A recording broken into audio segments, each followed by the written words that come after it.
Good morning everyone. তো এখন বাজে ভোর 5টা আর আমরা ছিলাম স্টেশনে, আর আমরা যাচ্ছিলাম আমার দিদির বাড়িতে, সেটা হচ্ছে কাঠিয়ার। তো আমাদের ট্রেন ছিল 5:30টার সময়, তো আমরা 5টার সময় এসে বসেছিলাম স্টেশনে। তোমাদের সাথে কথা বলতে বলতে দেখো ট্রেনটাও চলে এলো। তো চলো তাড়াতাড়ি করে ট্রেনে উঠে পড়ি, না হলে ট্রেনটা ছাড়া পড়ে যাবে। তো তারপরে চলে গেলাম আমরা ট্রেনে। তাড়াতাড়ি করে নিজের সিট বেছে নিই, তার কারণ হচ্ছে 3 ঘন্টা আমাদেরকে এখন বসে থাকতে হবে। তো তাড়াতাড়ি করে আমরা নিজের সিট নিয়ে বসে পড়লাম।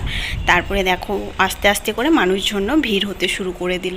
তারপরে রায়গঞ্জ ছেড়ে আমরা রওনা দিয়ে দিলাম। তো তারপরে কিছুক্ষণ আমি শুয়ে পড়েছিলাম, কারণ ভোরবেলা 4টার সময় ঘুম থেকে উঠেছিলাম।